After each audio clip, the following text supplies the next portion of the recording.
Habla Luis Velázquez. Les invito a escuchar mi programa Diálogo Internacional por lavisiónradio.net. En este programa podrán escuchar en vivo los análisis de expertos sobre la actualidad mundial, así como sobre los puntos que componen la agenda política global. Diálogo Internacional con Luis Velázquez. Martes a las 9 de la mañana por lavisiónradio.net. Información que va contigo. Los de lavisiónradio.net les habla Luis Velázquez. Encantado de estar una vez más con ustedes en Diálogo Internacional. Son las 9 de la mañana de hoy, 9 de enero del 2024. En los controles de audio, Anthony. Buenos días, Anthony. ¿Cómo has estado? ¿Bien? Buenos días, muy bien, excelente. Cuánto me alegro, cuánto me alegro. Nuestro número de teléfono es el 678-477-3036 y asimismo se podrán comunicar con nosotros a través de las redes sociales, Twitter, Instagram, YouTube, a través del cual estamos transmitiendo en vivo y TikTok. En la mañana de hoy conversaremos con un tema bastante, yo diría que preocupante, por conocer muy bien esa tierra donde están ocurriendo los hechos. Conversaremos acerca de la Argentina y para ello tenemos un invitado de honor que es el doctor Tulio Hernández y el tema es el escenario político, económico y social de Argentina a partir del momento de la asunción del nuevo presidente de Argentina, el señor Javier Milei. Muy buenos días, doctor Hernández. ¿Cómo está usted? Creo que tiene Buenos días, querido amigo Luis Velázquez. Gracias por esta invitación. Encantado. Como decía al principio, yo conozco muy bien, yo viví 6 años en Argentina. Estaba Alfonsín gobernando, el primer presidente después de la dictadura militar, hace ya mucho tiempo. Y un país que me dejó muchos recuerdos y donde aún mantengo muchos amigos, muchos contactos y donde, por supuesto, estudié y bueno, hice muchas cosas. Es un país muy lindo. Pero bueno, hoy tenemos un episodio más. Yo me recuerdo de un artículo que hace unas semanas publicaron en El País, donde el titular no fue lo más bonito que pueda haber para un país, pero bueno, dentro de mañana se cumple un mes de la asunción del Javier Milei como presidente de Argentina con un programa de gobierno que se podría llamar hiperliberal, un programa bastante fuerte, no solamente desde el punto de vista eh, eh, social, sino en consecuencia un problema eh, político que se crea en la sociedad, demasiadas expectativas, los sindicatos que son tan fuertes pero dominados por el peronismo están saliendo a la calle e incluso hay una convocatoria de una huelga general, la primera que enfrenta el presidente de Argentina un mes después de haber sucedido en el poder. Pero bueno, doctor Hernández, nos gustaría conocer cuáles son sus opiniones de lo que usted está percibiendo desde allá. Tengo la impresión, es decir, no es la primera vez que en Argentina se toman medidas liberales, pero no con tanta profundidad. Eh, También tengo la impresión que el liberalismo trae consecuencias sociales que son difíciles de recuperarse en el tiempo. Se les pide a la sociedad sacrificios, pero a cambio de qué y en cuánto tiempo eso generará un estado de bienestar importante. Doctor, denos Bueno, luz. yo no soy tan especialista ni he vivido tanto tiempo como tú en Argentina, pero he tenido la suerte de ir varias veces y ya sabemos que Argentina es un país muy particular. Eh, es un país que ha vivido en poco tiempo, en 50, 60 años, tantos cambios radicales, desde pasar por una de las dictaduras probablemente más crueles en la historia de América Latina, hasta albergar un movimiento político, para no decir una ideología, como el peronismo, en el cual cabe de todo. Caben desde los montoneros radicales marxistas hasta neoliberales como Menem, hasta populistas extremos como los Kirchner. O sea, es como una casa en donde caben todos los tipos de ideologías y de liderazgo. Pero lo más importante de este momento es que entra en escena un liderazgo político poco tradicional, que no cabe ni siquiera dentro de los esquemas izquierda y derecha o dentro de los esquemas estatismo, neoliberalismo, sino que se propone como una ideología extrema que es exactamente lo opuesto a las fórmulas, vamos a decir, populistas, estatistas, que han marcado el peronismo en los últimos 20 años.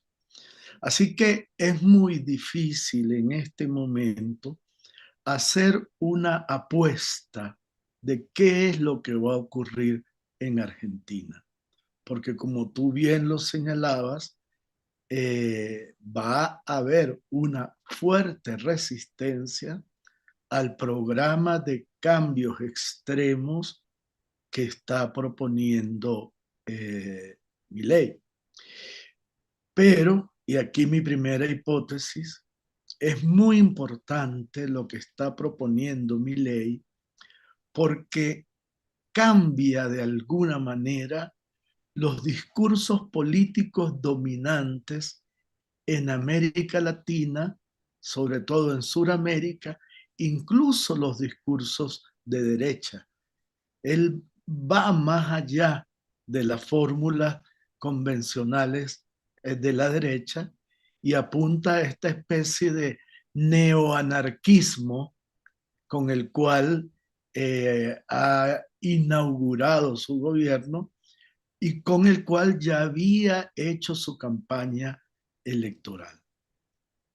Sobre todo, hay dos cosas nuevas. Una, no ofrece ningún cambio inmediato. Habla de 35 años para recuperar el país. Y dos, no hace promesas populistas, no ofrece soluciones inmediatas. Y eso ya es un cambio radical, no digo si bueno o malo, pero sí radical en la cultura política dominante en América Latina en los últimos 30 años, en lo que va del siglo XX, XXI, perdón. Sí. Interesante sobre todo porque hasta ahora el presidente Milei, el presidente Javier Milei, no, no ha cambiado sus promesas. Se prometió hacer algo que lo está tratando de instaurar.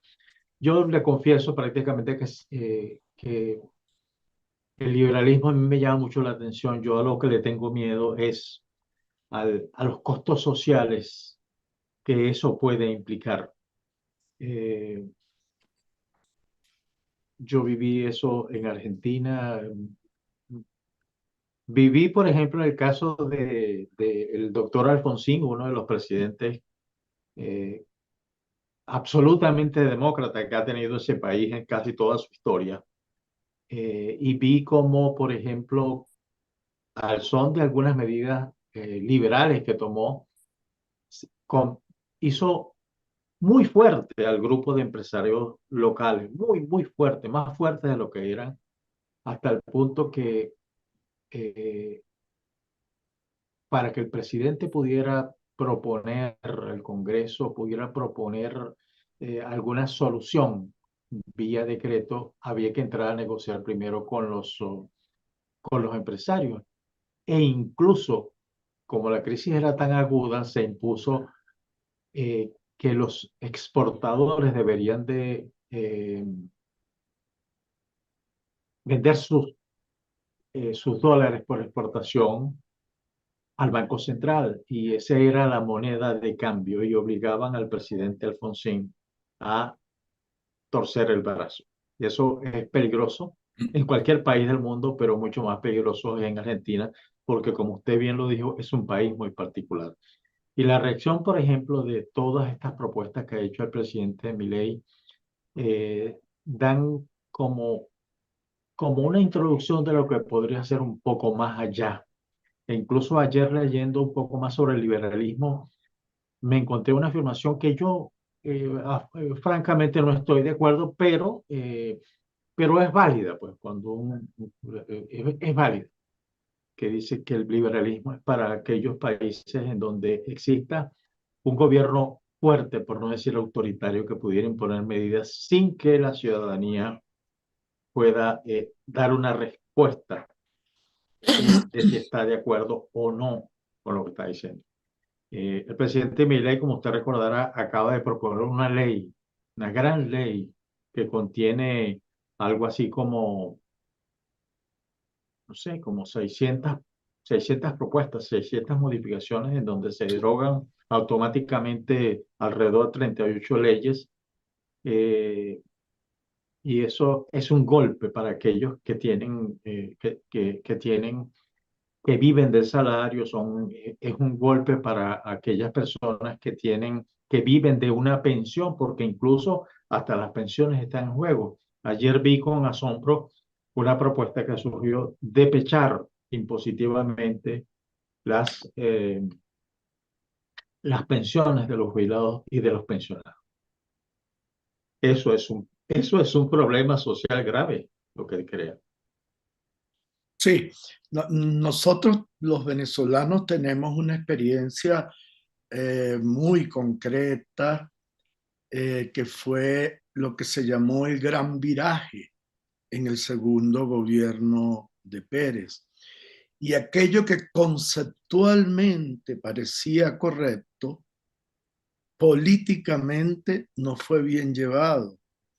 No hubo un proceso de persuasión del colectivo y terminó en el famoso 27 de febrero, porque fueron 4 golpes muy fuertes: aumento de la gasolina, aumento de los pasajes, devaluación del dólar, aumento de impuestos, todo muy en el marco del Fondo Monetario Internacional. Pero yo tengo la impresión de que aquí estamos frente a otro caso. Primero, es un país que viene del hartazgo con el peronismo. Así es. O sea, es un país cansado, es un país que ha llegado a una inflación hiperanual del 140%, y además es un país que votó de una manera abrumadora en la segunda vuelta por el proyecto de Milei. Entonces, y luego estamos ante un hombre que no está proponiendo soluciones inmediatas. Eso es muy raro en América Latina. Alguien que le está pidiendo a la gente sacrificios de largo plazo. Pero alguien que está, ojo, yo no estoy seguro de que él vaya a tener éxito, pero es alguien que le está diciendo a la gente: no hay salida fácil, no hay salida inmediata. Y una cosa que repite mucho: no tenemos plata, la plata se acabó. Así es. Entonces, no sé cómo va a reaccionar, porque por un lado va a estar la respuesta orgánica del peronismo, especialmente a través de las centrales sindicales, y un país que tiene una larguísima experiencia de protesta social. Recordemos los pichequeros, recordemos la capacidad para trancar calles, para trancar carreteras, para hacer huelgas nacionales. Y además estamos ante un movimiento político minoritario, prácticamente sin representación en el Parlamento. Sí. Pero y a mí lo que me llama la atención de este proyecto es la novedad extrema, porque no es un liberalismo cualquiera, no son las reformas de Pérez, no son las reformas de Yamil Mahuad, no son ni siquiera las reformas de Alfonsín. Alfonsín además estaba reiniciando un proceso democrático. Había recién terminado una de las dictaduras más espantosas de América Latina, no sé cuántos son, 30.000, algo así, desaparecidos. Pero Milei entra en escena con un discurso que podría resultar convincente y atractivo para las mayorías que están hartas de los populismos, de los estatismos. Y además, en un contexto latinoamericano pendular. Observemos que América Latina ya no tiene, vamos a decirlo como lo llaman los antropólogos, identidades políticas estables. Brasil pasó de una cosa como Dilma Rousseff y Lula da Silva a un extremo tan radical de un movimiento militarista, misógino, homofóbico. Chile pasa de un pacto tradicional bipartidista después de Pinochet a un gobierno como el de Boric. Y en meses el gobierno de Boric es totalmente rechazado a través de los anuncios de rechazo al proyecto de constitución. Perdona que hay una luz que entra, al proyecto de constitución que él mismo presenta. Y luego pasa a una mayoría absoluta de derecha. Petro gana las elecciones y en pocos meses ya está totalmente en una situación de rechazo. Entonces vivimos en una situación pendular. Entonces no sabemos qué va a ocurrir con Milei, donde pasamos de una tradición peronista fuerte, convencional, casi imaginable que pudiera ser derrotado, a una situación de un gobierno casi de salto al vacío. Entonces, es muy importante, me parece a mí, desde el punto de vista de la sociología política, de la cultura política, que una sociedad haya apostado a un hombre que le dice por lo menos 6 cosas fundamentales. Voy a eliminar el Banco Central, voy a eliminar la mitad de los ministerios, voy a recortar 20.000 millones de dólares del gasto público, voy a eliminar incluso el sistema de pensiones, voy a pechar con impuestos a la mayoría. Es decir, voy a desmantelar el Estado prácticamente. El Estado no hace falta, el Estado no se necesita.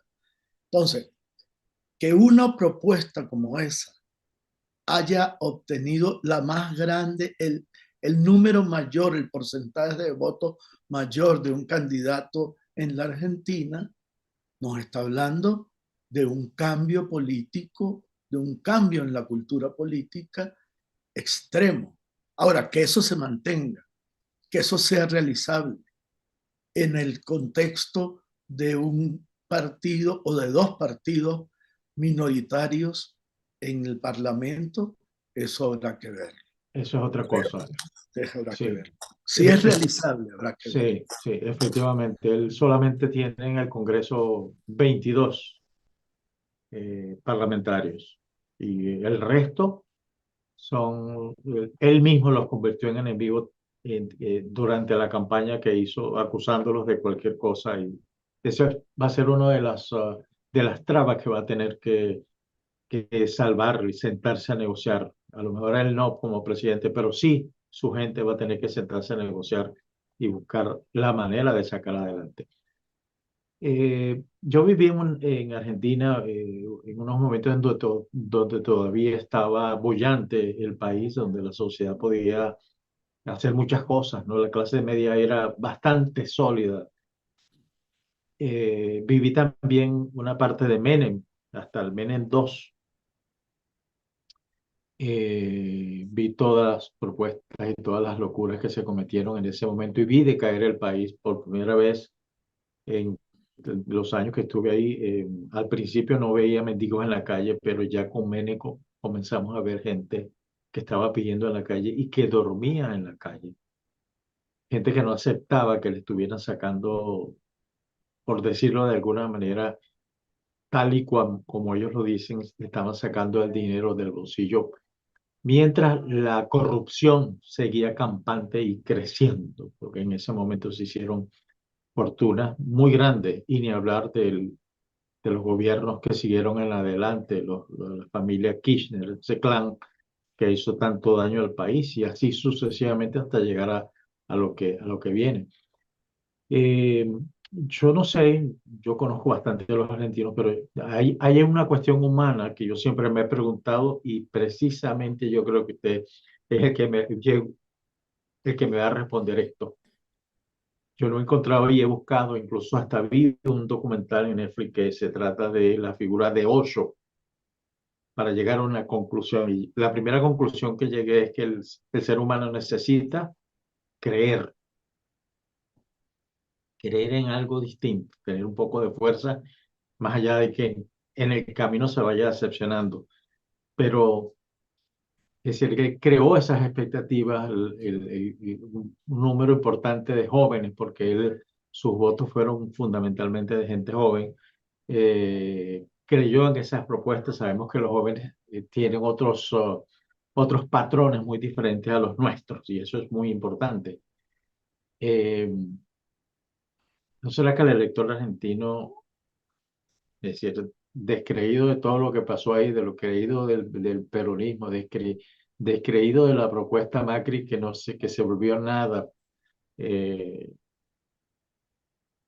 eh, necesitó creer en alguien fuerte que diera el mensaje de autoritario para poder sacar a Argentina de donde está?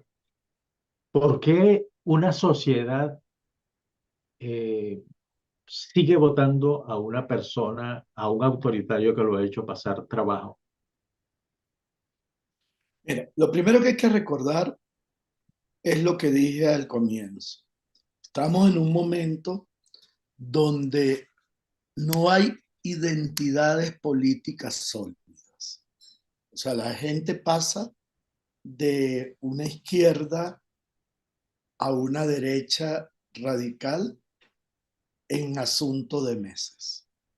La experiencia reciente de Chile es de lo más ilustrativa. O sea, después de los motines del 2021, optan por Boris, que no pertenece ni siquiera a la izquierda tradicional, pero en pocos meses vuelven a votar por la derecha. En el caso de Venezuela, no lo olvidemos, después de 40 años de bipartidismo, apoyando a los partidos que crearon la democracia, la sociedad da un salto radical y elige a un golpista, a un militar golpista que tampoco tenía partido, no lo olvidemos. Tenía un pequeño movimiento que se llamaba el MBR 200, y después, poco a poco, ya en el poder, fue creando una organización que terminó llamándose el PSV. Yo creo que aquí podría ocurrir algo parecido. Un líder que se perfila como carismático, que tiene un discurso propio y original, que está haciendo una apuesta atrevidísima, podría terminar conformando un movimiento político de masas con apoyo mucho más sólido. ¿Por qué? Porque cuando la sociedad se agota de un modelo de funcionamiento de las cosas en el cual creyó muy fuertemente, cuando seguramente se van a realizar procesos judiciales contra los Kirchner o contra Cristina Kirchner, cuando salgan más a flote los exabruptos como el que se hizo con Kirchner, el presidente, de hacerle un monumento en su tumba de casi 3, 4 pisos. Cuando se vaya como generalizando más la crítica y las investigaciones a lo que ocurrió, pues la sociedad podría desplazarse hacia este nuevo movimiento. Lo que no sabemos es si va a rendir fruto, si la dolarización va a rendir frutos, si la reducción del Estado de 18 ministerios que era a 9 ministerios que hay hoy en día va a funcionar, si eso no va a generar un desempleo crónico o grande que afecte la protesta social, si la limitación del derecho a huelga que propone, no del derecho a huelga, sino el castigo a quienes destruyan mobiliarios sociales en las manifestaciones, con cárcel o con pagos, con multas, va a funcionar. Hay gente ya, la izquierda tradicional ya lo ve como un movimiento casi fascista. Sí.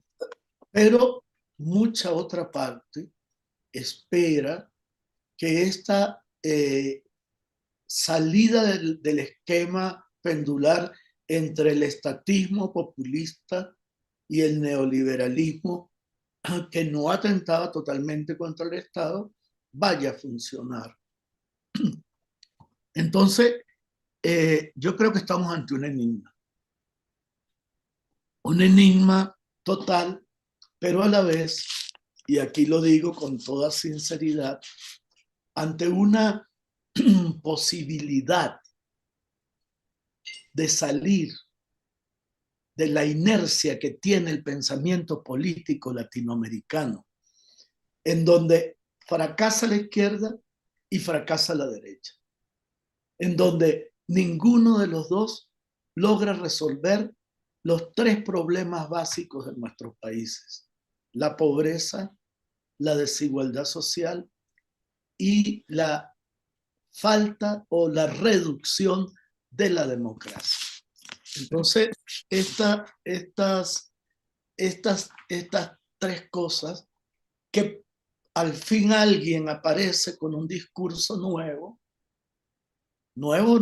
radicalmente nuevo, más extremo que la derecha es extrema, más extremo que el neoliberalismo de la época del Fondo Monetario Internacional.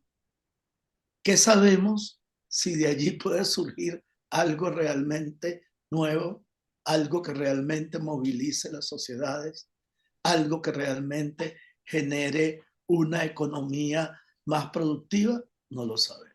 No lo sabemos, sí. Pero es una apuesta. Sí, así es. Doctor Hernández, permítanos ir a una primera pausa comercial y ya regresamos. Estamos conversando con el doctor Tulio Hernández acerca del escenario político, económico y social de Argentina. Este título yo debería agregarle, o deberíamos agregarle, el tema latinoamericano, que es bien importante lo que usted acaba de decir. Y sobre eso ya tengo algunas preguntas en mente para hacer a nuestro regreso. Vamos a una pausa y ya regresamos. Estamos conversando con el doctor Tulio Hernández. Doctor Hernández, le comentaba fuera del aire que es la primera vez que escucho eso del impacto que podría tener esto en cuanto al fracaso y en cuanto al triunfo de la propuesta de Milei. Lo cual en primer lugar, supongo que habrá muchos países, muchos políticos que están muy pendientes de lo que está sucediendo en Argentina por los efectos que pudiera tener. Mi duda viene en lo siguiente: ¿cuántos países podrían soportar tantas limitaciones que pudieran tener un retorno a partir del decimoquinto año o quizás 30 años después? Es decir, prácticamente más de una generación. Y si vamos al caso de Venezuela, si el futuro presidente, que ojalá y sea un presidente de la oposición, pudiera lanzar una enorme batería de medidas y de cambios estructurales en el país, cómo hacer para lograr que la población esté tranquila después de 23 años de carencias, pero no carencias no solamente este, de alimentos, sino de carencias de inseguridad, carencias en general de lo que se podría llamar un estado de bienestar. Fíjese, en el caso de Ecuador, el Nobel presidente de, de Ecuador ayer definitivamente tomó la medida de sacar al ejército, llevarlo a la calle, porque no puede con aquello que está sucediendo con las bandas internacionales de narcotráfico. Y así sucesivamente. El caso de Petro, por ejemplo, ya lo único que le queda es la calle. Salir a la calle a pedir un apoyo que creo que no se lo van a dar, y que el próximo presidente va a ser un presidente liberal. Va a volver de nuevo. Claro, Colombia está en otro nivel de desarrollo, pero el resto de América Latina no es igual. El mismo Lula le ha costado asumir el poder como lo asumió al principio, y con un gran enfrentamiento con las Fuerzas Armadas, porque las Fuerzas Armadas no están de acuerdo con el relacionamiento externo que está llevando a cabo Lula en el mundo. Entonces, quisiera que ahondáramos ese tema en particular. Sí. Fíjense, los últimos fenómenos políticos de apoyo popular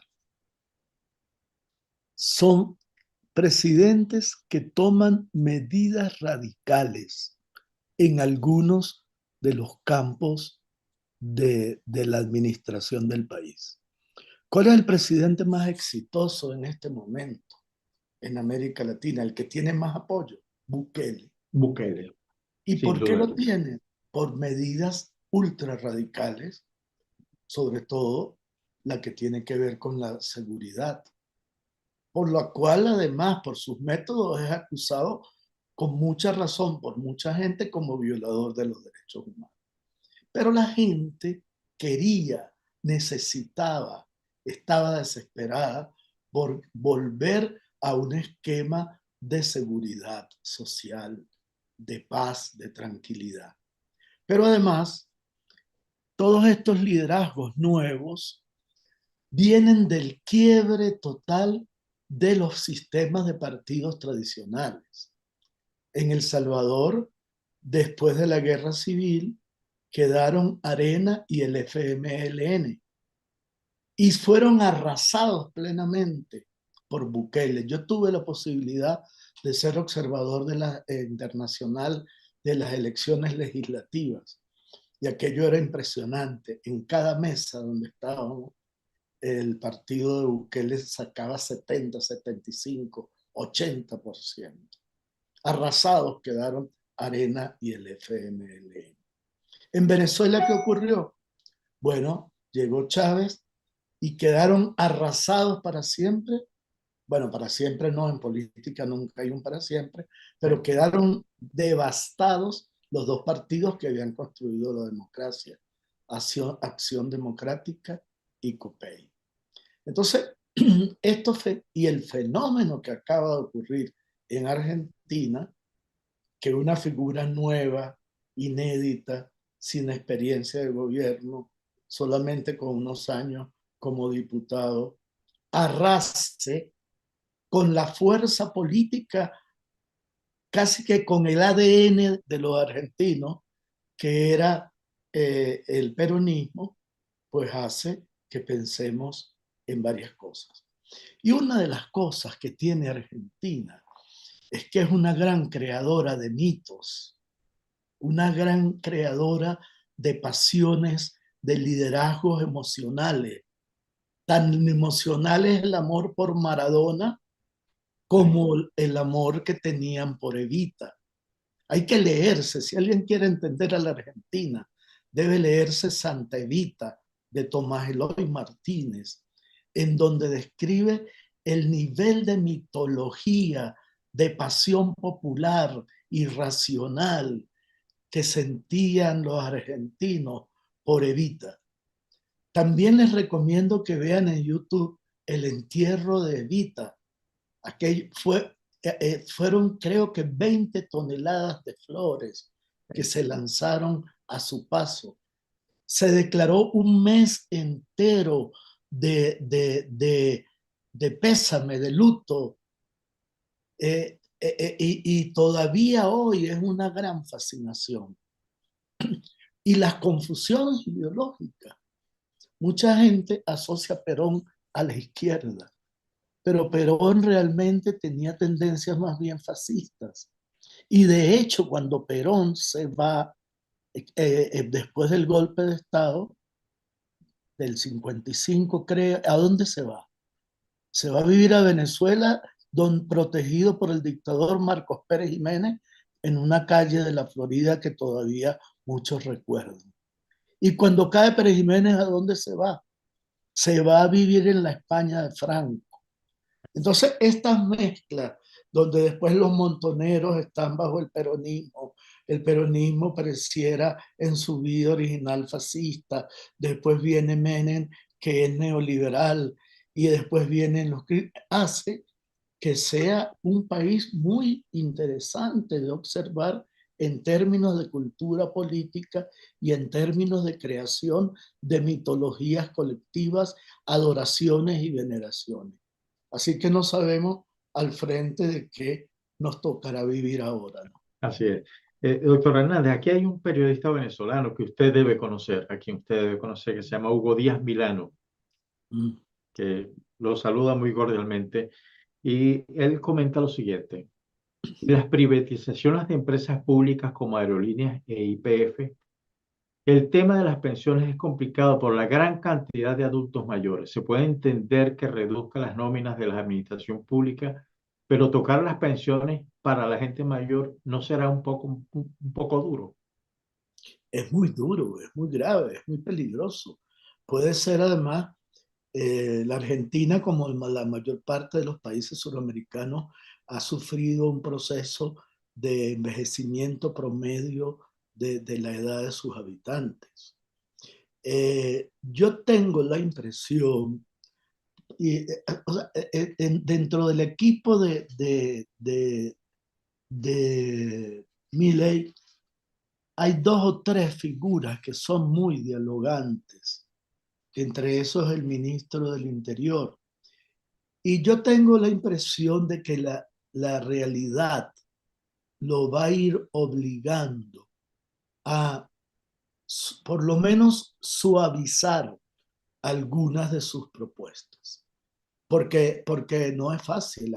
Aquí en Colombia, donde yo vivo, por ejemplo, los tres grandes intentos de reforma, la reforma de la salud, la reforma de las pensiones y la reforma del trabajo, han encontrado grandes trabas, no solamente en el Parlamento, sino también en los tribunales de justicia.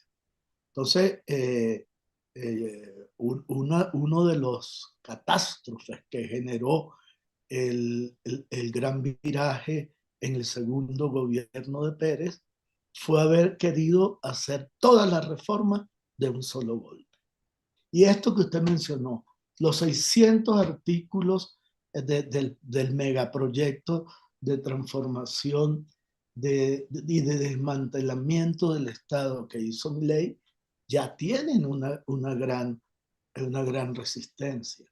Así que el todo o nada que de alguna manera propone Milei va a tener que revisarlo.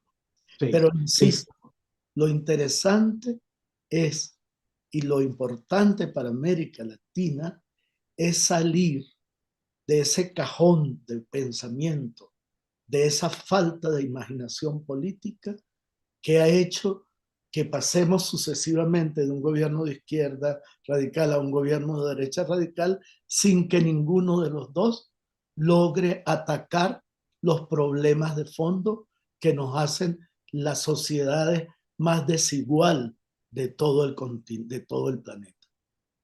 exactamente. Yo tengo dos observaciones, doctor Hernández. La primera es, ayer un periodista argentino él decía esta frase. eh, yo coincido que hay que sanear a Argentina, que hay que eh, reinstalar un modelo mucho más justo, un modelo que realmente lance a Argentina hacia donde debe estar, pues, un, un país cuasi desarrollado como lo fue durante la Segunda Guerra Mundial. Pero el problema que tiene el presidente Milei es que una vez que se sentó en la Casa Rosada, en la silla presidencial, descubrió que existe algo que, que se llama política y que se está convirtiendo en una piedra en el zapato que no va a poder sacarse tan sencillamente como usted de alguna manera lo acaba de señalar hace unos minutos. Pero hay otro caso muy particular y que tiene que ver no con Argentina, pero es un ejemplo, que es el caso de Chile.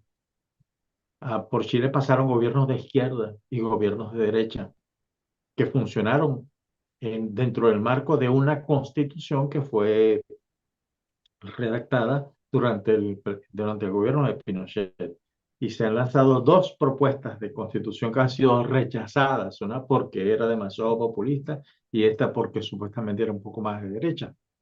Pero mi pregunta viene, es que la izquierda no se dio cuenta de la realidad de lo que le estaba sucediendo al chileno o la derecha, que lo que buscaba no era una nueva constitución. Ese es mi pensar, sino lo que buscaba era una mejora en el estado de bienestar que se solucionaban con políticas públicas, como por ejemplo el tema de la educación o el tema de la salud, por dar dos ejemplos particulares. ¿Qué opina usted de esto? Y esa es una de las preocupaciones que hay. Bueno, porque los gobiernos se van, vamos a decir, acostumbrando a sus maneras de hacer y no se dan cuenta de las transformaciones que incluso el bienestar genera. Lagos dijo un día una cosa que a mí me impresionó mucho, que él regresó a unos edificios obreros que había construido durante su gobierno, unos edificios para el sector obrero, que en Venezuela también se hicieron, Sí. Caricuao, en fin. Y entonces la gente le reclamaba algo. Le decía, pero presidente, es que usted hizo estos edificios y no hizo lo que aquí en Colombia llaman parqueaderos, en Venezuela estacionamientos. Y él se quedó pensando un momento y dijo, pero es que ustedes no tenían carro. Es el bienestar generado después el que les ha permitido a ustedes comprar carro. Y eso genera una gran molestia. Mucha gente en el extranjero dice, pero ¿por qué los chilenos se quejan si son los que tienen el mejor PIB y tienen... Bueno, precisamente por eso, porque la mejora en las condiciones de vida va generando nuevas reclamos, nuevas solicitudes. Y los políticos que no están pendientes de conectarse con las expectativas y los deseos de la gente, lo desatienden.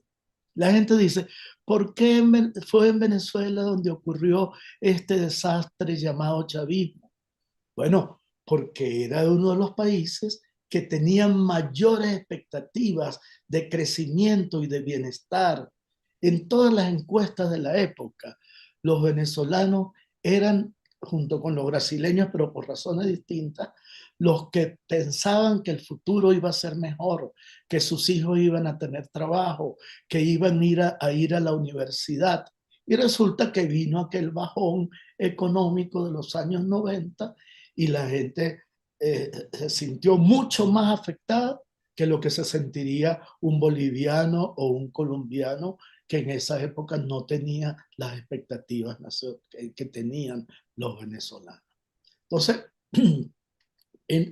frente a lo que está América Latina en este momento, es ante la necesidad de que vengan gobernantes que den giros radicales pero realizables. Fíjense el problema de Colombia, un proyecto de transformaciones integrales, pero que no le garantizan a la gente la idea de que va a estar mejor. En Venezuela, en Colombia hay un sistema de salud que comparado con el venezolano, yo que vivo acá, es extraordinariamente superior. Pero acá se lo quieren cambiar y la gente tiene un gran temor y un rechazo porque no hay un agotamiento del modelo como si hay un agotamiento de la economía en Argentina. Entonces, por eso insisto, Luis, en la necesidad de que la política latinoamericana salga de la caja aburrida de pendulación entre derechas e izquierdas, que aunque tengan ideologías distintas, ambas fracasan y hacen que los electores vivan saltando de un lado a otro, sin que haya puntos medios, porque saltan de un radicalismo a otro, de un radicalismo de derecha a un radicalismo de izquierda. Y hay una decadencia de la imaginación política moderada, lo que en otra época encarnaban las socialdemocracias, lo que en otra época encarnaban las izquierdas o las derechas de centro. Y entonces vivimos saltando entre extremos radicales. Sí, en eso tiene usted razón. Y la duda que tengo ahora es que habrá políticos en nuestros países que pudieran tener una proyectos de país que no esté ni de un lado ni de otro, sino que piense un poco más en lo que es el país y en lo que es la sociedad de esos países o de nuestros países. A mí siempre me quedará la duda, como es el caso de Venezuela, es que los políticos que hoy día están haciéndole frente a una dictadura, los que están allá, es muy difícil opinar sobre Venezuela estando afuera porque allá están sobre la marcha y acá lo estamos viendo en cámara lenta desde afuera sin conocer muy bien los detalles. Pero eh, habrá suficiente masa crítica de los nuevos políticos como para poder tener esa solución, para poder transformarse en esos ídolos en los que hay que creer. Bueno, fíjate el ejemplo María Corina Machado. ¿Qué pasaba hasta hace muy poco? Estábamos en el mismo péndulo, ¿no? Incluso muchas de las actitudes de la oposición venezolana eran populistas. Recuerdo unas elecciones en que un candidato de la oposición ofrecía una tarjeta que iba a tener una cantidad de dinero. Sí, sí. O sea, populismo. Sí. Y hay una cosa que nos mata en América Latina, es la ausencia de pensamiento de largo plazo. Los políticos apuestan a las elecciones, Sí es. pero muy pocos se sientan a pensar a 10, a 20, a 30, a 40 años.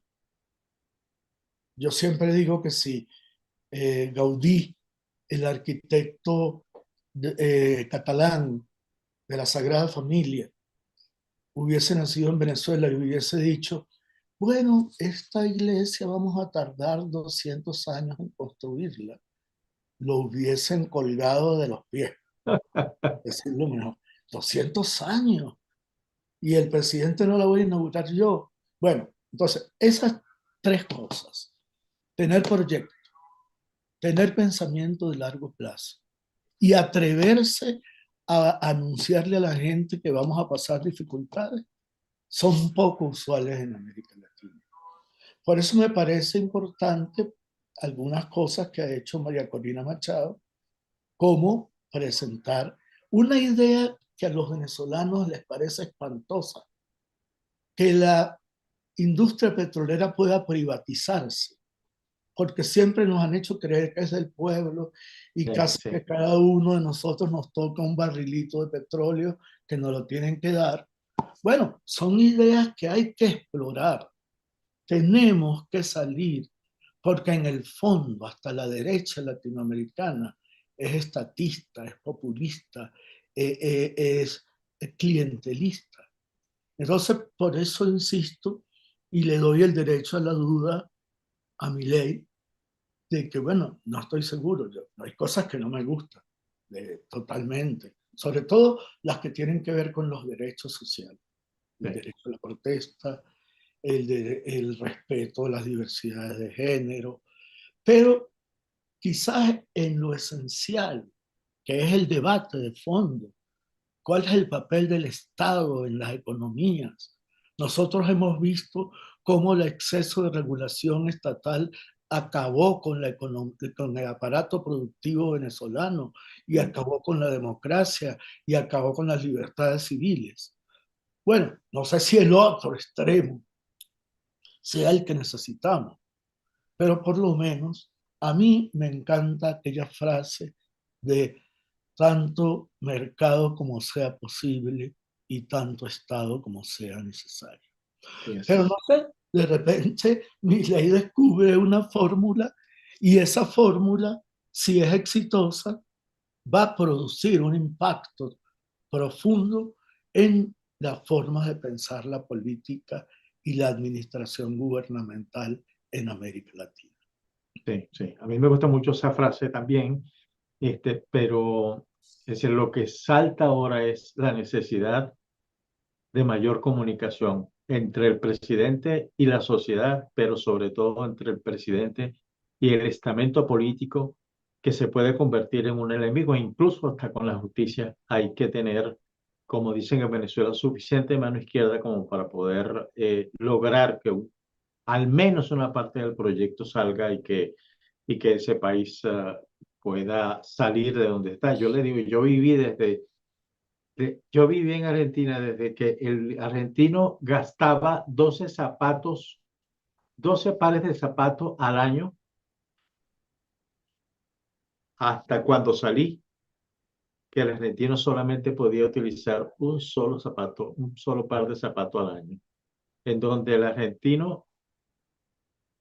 los argentinos comían cerca de 100 kilos de carne por persona al año, hasta llegar a 10 escasamente.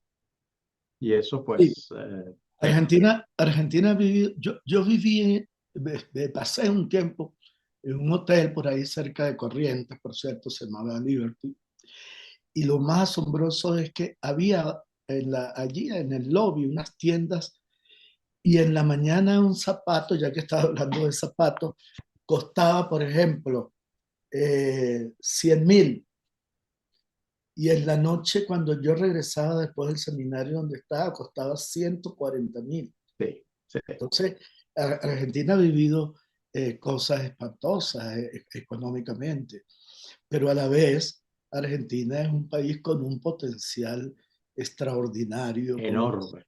una ciudad maravillosa, una capacidad de producción agrícola, pecuaria fabulosa, una, una historia y una capacidad, por ejemplo, en el mundo de la cultura, del empresariado, de la música, fue una potencia del cine, a la gente se olvida, solamente se acuerda de la potencia ganadera, pero fue una potencia en la industria de la música, en la industria del cine. Entonces, digamos, es como inaceptable que esté en el nivel de la cantidad de pobres que hay hoy, que creo que son 40 millones.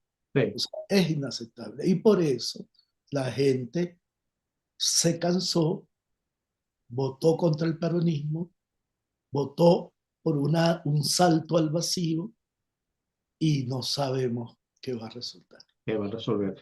Una última pregunta que le hace Hugo Díaz Milano. Dada la situación actual de Venezuela, ¿es necesario tener un presidente al estilo Milei para sacar al país de la profunda crisis en que se encuentra?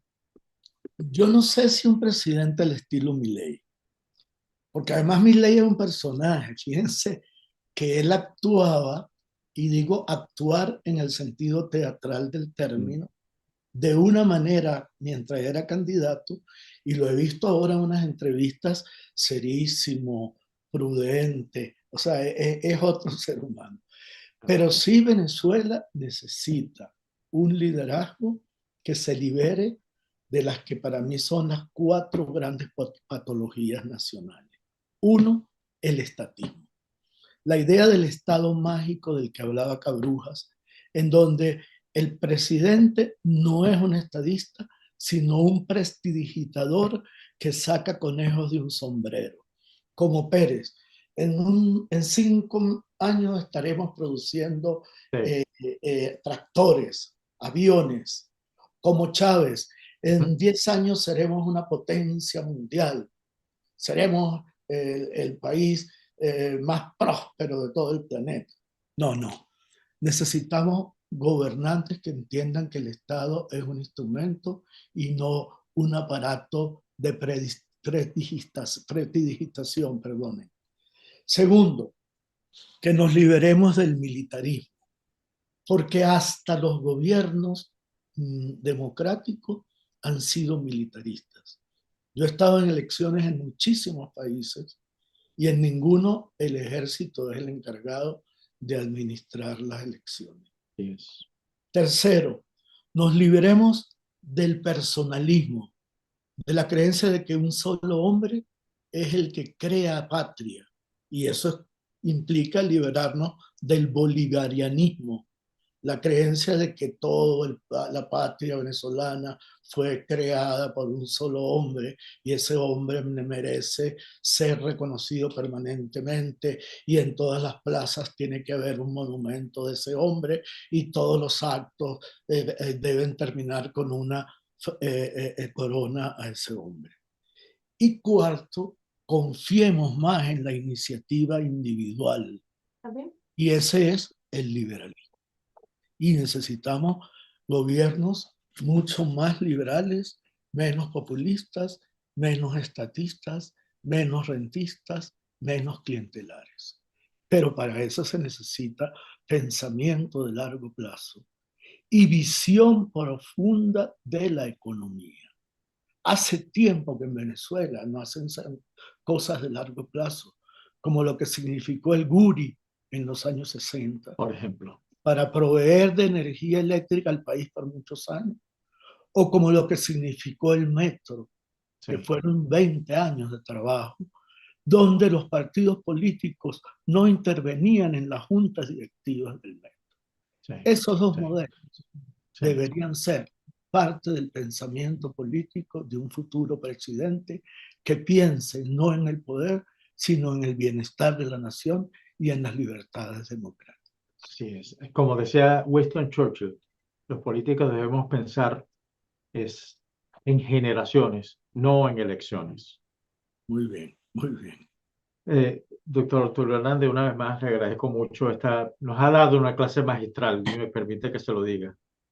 Una clase magistral de política y sobre todo el conocimiento que usted tiene sobre América Latina. Muchas gracias por haberme concedido esta hora. Me voy a permitir más adelante volverlo a convocar a que esté de nuevo con nosotros para seguir hablando de todo esto. Hay un tema fascinante que me gustaría desarrollar con usted, que es el tema de la democracia, tan vilipendiada como es, y no solamente vilipendiada en América Latina, sino también precisamente en el país donde yo me encuentro. Bueno, muchas gracias, mucho gusto, muy agradable esta conversación. Un fuerte abrazo y muchas gracias por todo.